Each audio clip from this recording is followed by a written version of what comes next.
চলো বন্ধুরা, আজকে সুন্দর একটা গল্প শুনে নিই সবাই।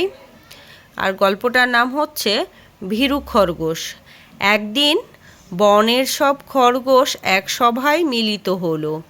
একটি ছোট্ট খরগোশ কাঁদতে কাঁদতে বলতে লাগলো, এ কেমন জীবন আমাদের! বনের সব প্রাণী আমাদের চেয়ে শক্তিশালী, শুধু আমরাই ভীরু। এভাবে আমরা কিভাবে বেঁচে থাকব? প্রতি মুহূর্তে আমাদের মৃত্যুর ভয়ে ভীত থাকতে হয়। বাতাসে শুকনো পাতার খসখস শব্দ শুনলেও আমাদের মনে হয় যেন কোনো ভয়ঙ্কর প্রাণী আসছে আমাদের ওপর ঝাঁপিয়ে পড়তে। আমাদের ছুটতে হয় প্রাণ বাঁচাতে।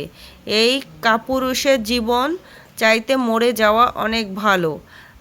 তার কথা শুনে কিছু খরগোশ বলল, তোমার কথা ঠিক আছে।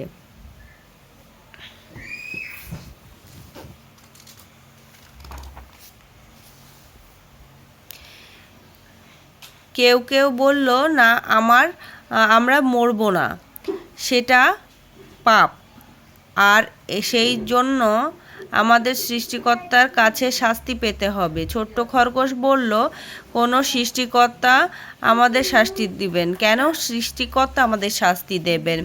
যদি আমরা মরে যাই, আমরা তো তার কাছেই যাব।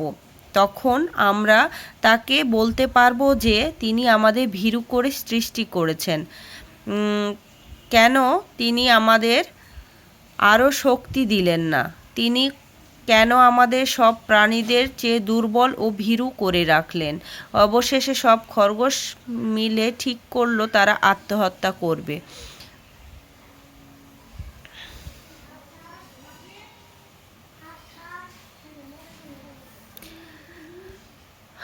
তারা লেকের পানিতে ঝাঁপ দিয়ে পড়ে মরবে। সুতরাং তারা সবাই দল বেঁধে লেকের দিকে চলল। তারা যখন লেকের কাছাকাছি চলে এলো, দেখতে পেল সেইখানে ব্যাঙেরা দল বেঁধে বসে আছে।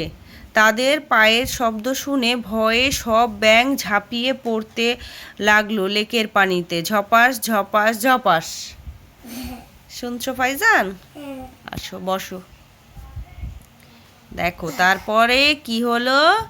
সেই দৃশ্য দেখে খরগোশের দল আশ্চর্য হয়ে গেল। তারা সেখানেই থমকে দাঁড়িয়ে পড়ল। তাদের মধ্যে একজন বলল, আমরাই শুধু ভীরু নই, এই পৃথিবীতে আমাদের চেয়ে ভীরু দুর্বল অনেক প্রাণী আছে। সুতরাং আমরা মরব না, আমরাও বেঁচে থাকব। খরগোশ আবার খুশি হয়ে উঠল। তারা সবাই মিলে নাচতে লাগলো এবং আনন্দে চিৎকার করে বলতে লাগলো, আমরা বেঁচে থাকব, অবশ্যই বেঁচে থাকব। বুঝেছ? হাসছে। তাহলে কি বুঝলা? আত্মহত্যা করতে হয় না। দেখো সবাই বেঁচে থাকবে এখন ওরা, তাই না? কেমন লাগলো? মরে গেলে তো পাপ হবে, তাই না? আত্মহত্যা তো করতে হয় না। পানিতে ঝাঁপ দিয়ে কি মারা যেতে হয়? হ্যাঁ, তাহলে সবাইকেই বেঁচে থাকতে হয়, তাই তো? হ্যাঁ, এরা খুশিতে তখন নাচছে।